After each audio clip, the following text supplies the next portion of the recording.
CM Revanth రెడ్డితో టాలీవుడ్ సినీ పెద్దలు భేటీ ప్రారంభమైంది. సుమారుగా 10 గంటలకు అపాయింట్మెంట్ ఉంది. ఇప్పటికే కంట్రోల్ కమాండ్ లో వేదికగా ఈ భేటీ జరగబోతున్న నేపథ్యంలో కూడా క్యూ కడుతున్నారు.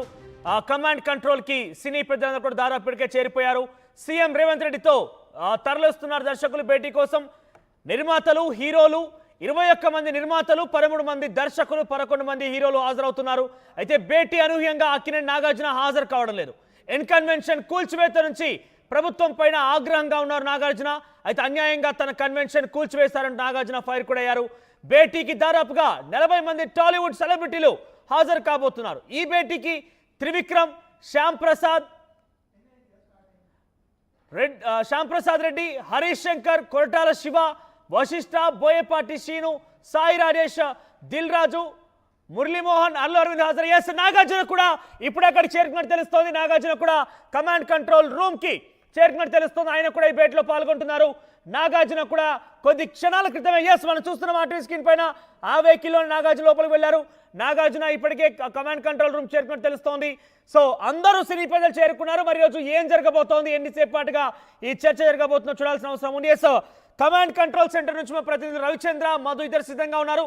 ఎస్ మధు, ఇప్పటివరకు ఎంతమంది అక్కడ చేరుకున్నారు, ఇంకా ఎవరెవరు వచ్చే అవకాశం ఉంది, ఇటు రాజకీయంగా ప్రభుత్వం నుంచి ఎవరు ఈరోజు ఈ మీటింగ్ లో హాజరు కాబోతున్నారు?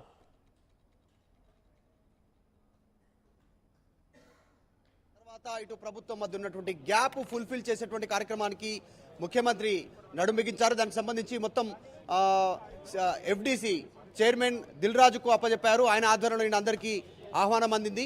వాటికి సంబంధించి అసలు ఏం జరుగుతూ ఉంది, సినీ ఇండస్ట్రీలో ఆలోచనలు ఏంటి, నిన్న మొన్న అల్లు అర్జున్ అరెస్ట్ తర్వాత కావచ్చు, గతంలో కొంతకాలం నుంచి గ్యాప్ ఉందని చెప్తా ఉన్నారు. వాటి గురించి మాట్లాడే ప్రయత్నం చేద్దాం. సీనియర్ ఫిల్మ్ రిపోర్టర్ రవిచంద్ర గారు ఉన్నారు. సార్, అసలు ఏం జరుగుతూ ఉంది, ఎలా ఆహ్వానం అందింది, అసలు దీన్ని ఎట్లా చూడాలి మనం, ఎట్లా వీళ్ళిద్దరి భేటీకి సంబంధించి? తెలంగాణ సర్కార్ రేవంత్ రెడ్డి ఆధ్వర్యంలో ఏర్పడిన సంవత్సరం నుంచి కూడా సినిమా పరిశ్రమకి కొంత గ్యాప్ ఉందని మీడియాలో వార్తలు వస్తున్నాయి. అలాగే గ్యాప్ ఉన్నమాట వాస్తవం. ఈ గ్యాప్ని తగ్గించేటందుకే దిల్ రాజుని ఎఫ్డిసి చైర్మన్గా నియమించారు అనేది దిల్ రాజు చెప్తున్నమాట నుంచి కూడా వస్తున్నమాట. రీసెంట్గా జరిగిన పరిణామాలు ఏవైతే ఉన్నాయో, పుష్ప ప్రీ రిలీజ్ ఫంక్షన్లో జరిగిన తొక్కిసలాట, అక్కడ రేవతి మృతి చెందటం, తర్వాత అల్లు అర్జున్ అరెస్టు, ఈ నేపథ్యంలో తెలుగు చిత్ర పరిశ్రమకు తెలంగాణ ప్రభుత్వానికి మధ్య కొంత గ్యాప్ వచ్చింది, డిస్టర్బెన్స్ వచ్చినాయి. ఆ డిస్టర్బెన్స్ని తగ్గించుకునే ప్రయత్నాలు అయితే చిత్ర పరిశ్రమ నుంచి మొదలయ్యాయని చెప్పుకోవచ్చు. అలాగే పరిశ్రమకు ఉన్న ఫెసిలిటీస్ ఏవైతే ఉన్నాయో, ఇప్పటి వరకు ఉన్న ఫెసిలిటీస్, వాటన్నిటిని కూడా రద్దు చేస్తున్నట్టుగా తెలంగాణ సర్కార్ నిర్ణయం తీసుకోవడం, రేవంత్ రెడ్డి అసెంబ్లీలోనే ఒక ప్రకటన చేయటం, ఇవన్నీ కూడా తెలుగు చిత్ర పరిశ్రమకు కొంత ఇబ్బందికరంగా మారింది. షాక్ తిన్నారనే చెప్పుకోవాలి పరిశ్రమ కూడా. ఈ నేపథ్యంలో దిల్ రాజు నేతృత్వంలో ఈరోజు చిత్ర పరిశ్రమ ప్రముఖులందరూ కూడా రేవంత్ రెడ్డి తోటి సమావేశం అవుతున్నారు. ఇది జస్ట్ ఒక పరిచయ కార్యక్రమం లాగే జరుగుతుందని చెప్పొచ్చు. ఖచ్చితంగా ఇక్కడైతే నిర్ణయాలు తీసుకునే అవకాశం అయితే లేదు. తెలుగు చిత్ర పరిశ్రమ ఏమేమి ఆశిస్తుందనేది అఫీషియల్గా కావచ్చు, అనఫీషియల్గా కావచ్చు, దిల్ రాజు ప్రభుత్వం దృష్టికి తీసుకెళ్లే అవకాశం ఉంది. ఈరోజు చిత్ర పరిశ్రమ ప్రముఖులందరినీ కూడా దిల్ రాజు ముఖ్యమంత్రికి పరిచయం చేయబోతున్నారు. ఈ పరిచయ కార్యక్రమంలో జస్ట్ కొన్ని అంశాలు అయితే చర్చకు వచ్చే అవకాశం ఉంది. ఏదైతే ప్రీ రిలీజ్ ఈవెంట్స్ని రద్దు చేస్తున్నామన్నారు, అలాగే ప్రీమియర్ షోస్ని రద్దు చేస్తున్నామన్నారు, టికెట్ రేట్ల పెంపు ఉండదని చెప్పారు. ఆ విషయంలోనే చిత్ర పరిశ్రమ నుంచి ఒక రిక్వెస్ట్ అయితే సీఎంకి చేసే అవకాశం ఉంది. ఇంతకు మించి చిత్ర పరిశ్రమ నుంచి ఈరోజు ముఖ్యమంత్రికి దృష్టికి వెళ్ళే అంశాలు అయితే ఏమని చెప్పుకోవచ్చు. పరిశ్రమ ఎప్పుడు కూడా ప్రభుత్వానికి అండగా ఉంటుంది. పరిశ్రమకు ప్రభుత్వం నుంచి కూడా సహాయ సహకారాలు కావాలి అనేదే ఈరోజు ముఖ్యంగా ఇక్కడ చర్చకు వచ్చే అంశంగా చెప్పొచ్చు. మధు, ఒకటి సార్, మొన్న జరిగినటువంటి అసెంబ్లీ సమావేశంలో ముఖ్యమంత్రి చాలా హార్డ్గా మాట్లాడారు సినిమా వాళ్ళకు సంబంధించినటువంటి విషయంలో. ఢిల్లీలో కూడా ఆయన మాట్లాడిన మాటలు ఒక ఇంటర్వ్యూలో, వాళ్ళే మన దేవుళ్ళ ఉల్లోంసే లేనాదేనే క్యా హే, డబ్బు పెడుతున్నారు, సంపాదించుకుంటున్నారు, బిజినెస్ అన్నారు. అసెంబ్లీలో కూడా అల్లు అర్జున్ గురించి మాట్లాడుతూ కాలిరిగిందా, చేరిగిందా, కన్ను పోయిందా, కిడ్నీ పోయిందా, ఎందుకు వరుస పెట్టి ఆయనను పరామర్శిస్తున్నారంటూ సినిమా ఇండస్ట్రీ మొత్తాన్ని టార్గెట్ చేసినట్టుగా కనిపించింది. ఆయన చాలా కోపంగా ఉన్నట్టుగా కనిపించింది ముఖ్యమంత్రి రేవంత్ రెడ్డి. అవన్నీ ఇక్కడ సమస్యపోయే అవకాశం ఉందా? దీంతో పాటు ఈ పగబట్టారు ముఖ్యమంత్రి రేవంత్ రెడ్డి సినీ ఇండస్ట్రీ పైన అనేటువంటి చర్చ ప్రతిపక్షాలు చేస్తున్నాయి. అటు బీఆర్ఎస్, కాంగ్రెస్, బీజేపీ రెండు చేస్తా ఉన్నాయి, కాంగ్రెస్ పగబట్టింది అనేటువంటిది. నిజంగా అట్లాంటి సిచ్యువేషన్ ఉందా? సినీ ఇండస్ట్రీ లోకం ఏమనుకుంటుంది? మీకు ఉన్న పరిచయాలతో వాళ్ళు అసలు ఏం మాట్లాడుకుంటున్నారు? సినిమా పరిశ్రమ మీద ప్రభుత్వం పగబట్టడం అనేది మీడియాలో వస్తున్న వార్తలని చెప్పుకోవచ్చు, లేదా ప్రతిపక్షాల నుంచి వస్తున్న విమర్శలని చెప్పుకోవచ్చు. ప్రభుత్వానికి సినిమా పరిశ్రమ మీద పగ అయితే ఏమీ లేదు. కాకపోతే జరిగిన దుర్ఘటన ఏదైతే ఉందో దానికి సంబంధించి సినిమా పరిశ్రమ నుంచి ఎవరు కూడా స్పందించకపోవటం అనేది ప్రభుత్వాన్ని, ముఖ్యమంత్రిని ప్రత్యేకంగా బాధించిందనే చెప్పుకోవచ్చు. అంత పెద్ద దుర్ఘటన జరిగినప్పుడు పరిశ్రమ నుంచి ఎవరూ రాలేదు. ఈ సినిమా ఇండస్ట్రీ అనేది కూడా ఒక బిజినెస్సే, ఇది సోషల్ సర్వీస్ అయితే కాదు అనేది ముఖ్యమంత్రి అభిప్రాయం. సో ఈ బిజినెస్ విషయంలో ఒక దుర్ఘటన జరిగింది, ఒక మహిళ చనిపోయింది, ఒక బాబు ప్రాణాపాయ స్థితిలో ఉన్నాడు. అలాంటప్పుడు పరిశ్రమ వైపు నుంచి ఫిల్మ్ ఛాంబర్ కావచ్చు, మా అసోసియేషన్ కావచ్చు, నిర్మాతల మండలి కావచ్చు, ఎవరూ స్పందించలేదు అనేదే ప్రభుత్వం వైపు నుంచి వచ్చిన ఆరోపణ. ఆ విధంగానే రేవంత్ రెడ్డి వ్యాఖ్యలు చేయడం జరిగింది. అలాగే అరెస్ట్ అయి బెయిల్పై బయటకు వచ్చిన అల్లు అర్జున్ని చిత్ర పరిశ్రమ నుంచి అందరూ వెళ్లి పరామర్శించడం, ఆ ఇంటి దగ్గర అది ఒక వేడుకలాగా జరిగింది అనేది మీడియాలో, అలాగే సామాన్య ప్రజలు కూడా ఫీల్ అయ్యారు. దాన్ని ఆక్షేపించడం జరిగింది తప్పితే పరిశ్రమ మీద ఆయనకి పగేం ఏం లేవు. ఇది న్యాయ వ్యవస్థ పరిధిలో ఉంది, చట్టం తన పని తాను చేసుకుపోతుందని రేవంత్ రెడ్డి చెప్పడం జరిగింది. పరిశ్రమ వైపు నుంచి కూడా ఒక వ్యక్తి, ఒక స్టార్ హీరో అలా ఒక ఇంట్లో అరెస్ట్ చేయటం అనేది టాలీవుడ్ లో మొట్టమొదటిసారి జరిగింది. కాబట్టి ఇండస్ట్రీ అంతా కూడా ఒక అలాగే బెయిల్ పై ఒక సానుభూతిగా కలిసి వచ్చారు. ఆ బాబును కూడా ఆయన మాటల్లో అంతరార్థం. కాబట్టి పరిశ్రమ వైపు నుంచి మాత్రం రేవంత్ రెడ్డి పరిశ్రమ మీద ఏదో పగలు ప్రతీకారాలు పెట్టుకుని ప్రవర్తిస్తున్నాడు అనే ఆలోచన అయితే లేదు. ఖచ్చితంగా ఈ మీటింగ్ ఒక సుదృఢ వాతావరణంలోనే జరిగే అవకాశం ఉంది. ఇండస్ట్రీకి ప్రభుత్వానికి మధ్యలో ఉన్న అపోహలు ఏవైతే ఉన్నాయో అవన్నీ తొలగిపోయే ఆస్కారం. ఇంత ముందుకు జరిగినటువంటి పరిణామాలు చూస్తే సార్ రవిచంద్ర గారు, అంటే అక్కినేని నాగార్జునకు సంబంధించిన ఎన్ కన్వెన్షన్ వాంటెడ్లీ కూల్చారు అనే అబ్జాలో ఉంటే కావాలని టార్గెటెడ్ గా కూడా ప్రభుత్వం చర్య తీసుకుంటారు. కానీ తర్వాత జరిగినటువంటి పరిణామాల్లో సమంత విషయం, తర్వాత నాగ చైతన్య విషయం, నాగార్జున, వీరందరినీ కుటుంబ విషయాలు, పర్సనల్ విషయాలు. మధు మీరు ఒకసారి హోల్డ్ లో ఉండండి. రేవంత్ రెడ్డి ఘంటాపదంగా అసెంబ్లీ వేదికగా, ఏకంగా ఆయన ఎక్కడో సభా సమావేశాల్లో మాట్లాడిన మాట కాదు, అసెంబ్లీ వేదికగా ఎమ్మెల్యే అందరూ చూస్తుండగా, తెలంగాణ సమాజం మొత్తం అసెంబ్లీ సమావేశాలు చూస్తుండగా ఇకపైన ప్రీమియర్ షోలు, బెనిఫిట్ షోలు ఇవేవి ఉండబోనట్టుగా ఘంటాపదంగా చెప్పారు. నేను ఈ కుర్చీలో కూర్చున్నన్ని రోజులు, ముఖ్యమంత్రిగా కూర్చున్నన్ని రోజులు ఇవి ఉండవు ఇక అని కంఠాపదంగా చెప్పారు. ఒకసారి ఏం చెప్పారో చూద్దాం. ఆ తర్వాత మిమ్మల్ని నేను కొన్ని డౌట్స్ అడిగే ప్రయత్నం ఉంది, డిఫరెంట్ గా అది నివృత్తి చేసుకునే ప్రయత్నం చేద్దాం. ఒకసారి రేవంత్ రెడ్డి ఏం మాట్లాడో చూద్దాం. పీసీఆర్ ప్లే చేయండి. मैं फिल्म इंडस्ट्री जो बड़ा लोग है, मैं उन लोगों से गुजारिश करता हूं, इनह्यूमन नहीं रहना। आप बिजनेस कर लो, आप पिक्चर निकालो, पैसे कमाओ, सरकार से इंसेंटिव्स ले लो, सब्सिडीज ले लो, स्पेशल प्रिविलेज शूटिंग के लिए जो होना है वो मांगो, मगर किसी का हत्या होने के बाद, किसी का जान चलाने के बचाने के बाद, किसी का जान लेने के बाद आज स्पेशल प्रिविलेज मांगे तो ये सरकार में नहीं मिलने वाले। मैं जब तक मैं कुर्सी में रहता हूं तब तक नहीं देता हूं। मेरा जिम्मेदारी तेलंगाना आम जनता का जान बचाने का मेरा जिम्मेदारी है। उन लोगों के लिए कोई भी तकलीफ दिए, उन लोगों को कांग्रेस सरकार ने, मेरे सरकार ने छोड़ने वाला नहीं है। मैं फिल्म इंडस्ट्री जो बड़ा लोग है, मैं उन लोगों से गुजारिश करता हूं, इनह्यूमन नहीं रहना। आप बिजनेस कर लो, आप पिक्चर निकालो, पैसे कमाओ, सरकार से इंसेंटिव्स ले लो, सब्सिडीज ले लो, स्पेशल प्रिविलेज शूटिंग के लिए जो होना है वो मांगो, मगर किसी का हत्या होने के बाद, किसी का जान चलाने के बचाने के बाद, किसी का जान लेने के बाद आज स्पेशल प्रिविलेज मांगे तो ये सरकार में नहीं मिलने वाले। मैं जब तक मैं कुर्सी में रहता हूं तब तक नहीं देता हूं। मेरा जिम्मेदारी तेलंगाना आम जनता का जान बचाने का मेरा जिम्मेदारी है। उन लोगों के लिए कोई भी तकलीफ दिए, उन लोगों को कांग्रेस सरकार ने, मेरे सरकार ने छोड़ने वाला नहीं है। मैं फिल्म इंडस्ट्री जो बड़ा लोग है, मैं उन लोगों से गुजारिश करता हूं, इनह्यूमन नहीं रहना। आप बिजनेस कर लो, आप पिक्चर निकालो।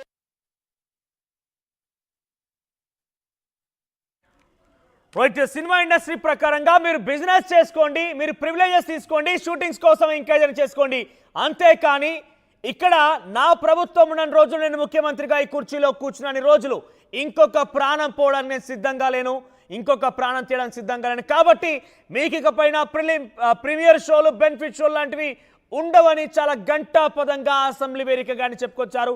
అయితే ఈరోజు సినీ పెద్దలు మొత్తం వెళ్తున్నారు.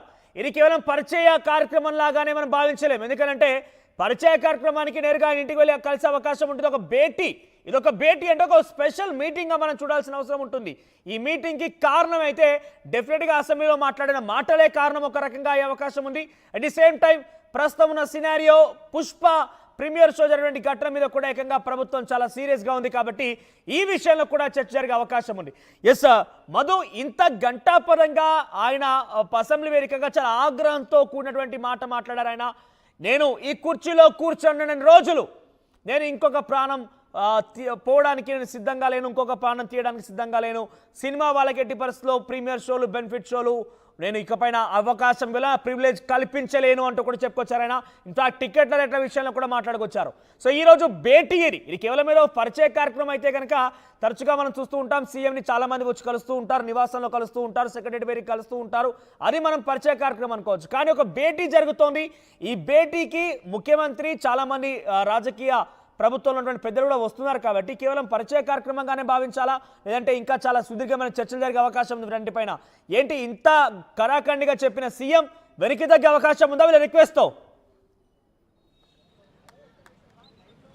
అంటే చాలా స్పష్టంగా అసెంబ్లీలో చెప్పారు. ఆమ్ ఆద్మీ జో హే ఉన్కే సాత్ రైతుమ్ అనేటువంటి ఒక స్టేట్మెంట్ అసెంబ్లీలో చేశారు. కాబట్టి సినిమా ఇండస్ట్రీకి అంత ప్రయారిటీ ఇవ్వను అనేటువంటిది ఆయన అసెంబ్లీలో చెప్పారు. కాకపోతే మీ బిజినెస్ మీరు చేసుకోండి, మీకు ఇన్సెంటివ్స్ ఇస్తాం, మీకు ఫెసిలిటీస్ కల్పిస్తాం, ఇంకా ఏ రకాలుగా ప్రభుత్వాల నుంచి అన్ని బెనిఫిట్స్ ఏముంటాయో అవన్నీ కల్పించే ప్రయత్నం చేస్తామని చెప్పారు. కానీ తర్వాత అసెంబ్లీ అయిపోయిన తర్వాత సినిమాటోగ్రఫీకి సంబంధించినటువంటి మంత్రి కోమటిరెడ్డి వెంకటరెడ్డి ఇక్కడ నుంచి బెనిఫిట్ షోలు ఉండవు అనేటువంటి స్టేట్మెంట్ చేశారు. ఇప్పుడు ప్రధాన క్వశ్చన్ ఏంటంటే, వచ్చే సంక్రాంతి జస్ట్ ఇంకొక 15-20 రోజులు మాత్రమే ఉంది. సంక్రాంతికి కొత్త సినిమాలు రిలీజ్ అవుతాయి. అదొక ఆనవాయితీగా వస్తుంది. సంక్రాంతి టార్గెటెడ్గా సినిమాలు నిర్మిస్తారు, పెద్ద పెద్ద హీరోల సినిమాలు రిలీజ్ అవుతాయి. వాటి పరిస్థితి ఎట్లా ఉంటుంది అనేటువంటిది తెలుసుకునే ప్రయత్నం చేద్దామా.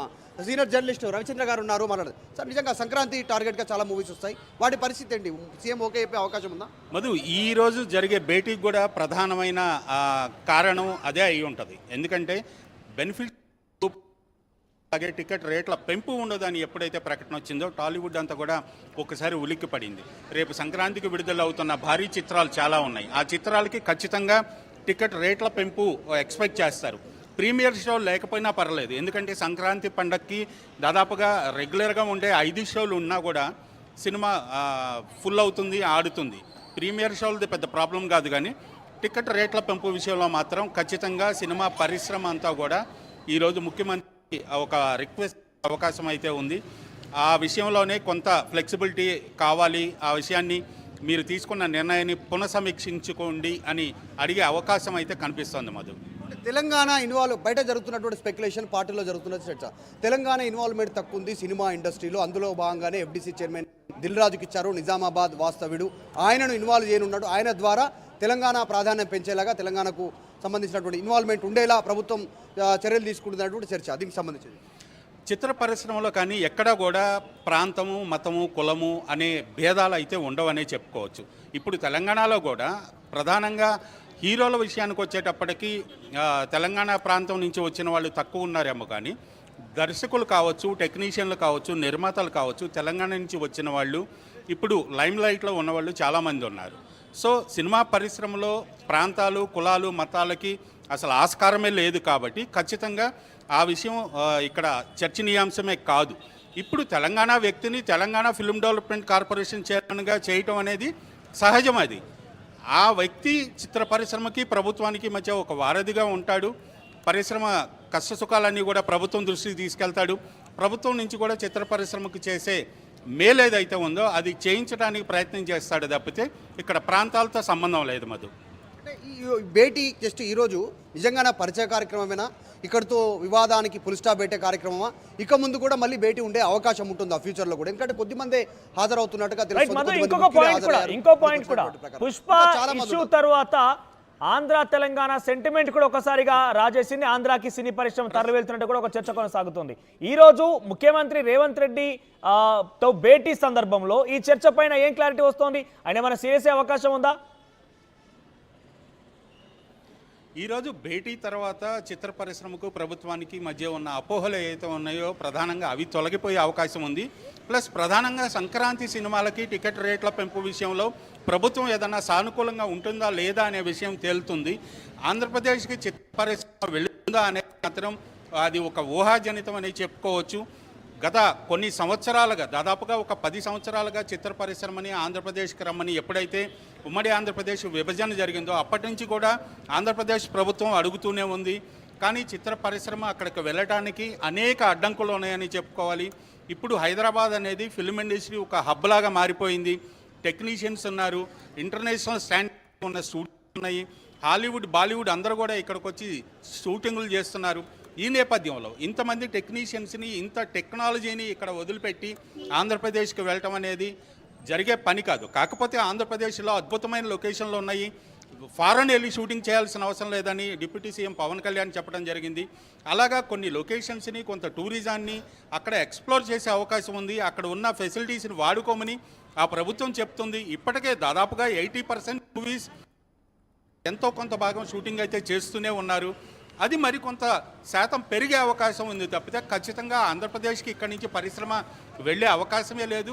చిత్ర పరిశ్రమకి హైదరాబాద్ అనేది ఒక హబ్గా మారిందని చెప్పొచ్చు మధు. ఎగ్జాక్ట్లీ. అంటే ఆ టైంలో సార్ ఒకసారి మొన్న జరిగినటువంటి పరిణామాలు 1 వీక్ నుంచి జరుగుతున్న పరిణామాల్లో మళ్ళీ ఒకసారి బ్యాక్ వెళ్తే అరెస్ట్ విషయం వరకు వెళ్తే ఇప్పుడు పులి స్టాప్ పడే ప్రయత్నం చేస్తాం. కానీ అల్లు అర్జున్ అరెస్ట్ అనేటి ఒకసారి ఇండస్ట్రీని షేక్ చేసింది అనుకోవాలా? అంటే ఒకసారి జరగని పరిణామం, అసలు అరెస్ట్ కావడం, జైలుకు వెళ్ళడం, బెయిల్ మీద బయటకు రావడం, ఇది కొంచెం షేక్ చేసింది అనుకోవచ్చా సినిమా ఇండస్ట్రీ నిజంగానే? ఖచ్చితంగా టాలీవుడ్లో ఈ సినిమా పరిశ్రమ జరగటం, గాయపడటం అనేది చాలాసార్లు చూసాము. కాకపోతే ఒక మహిళ చనిపోవటం అనేది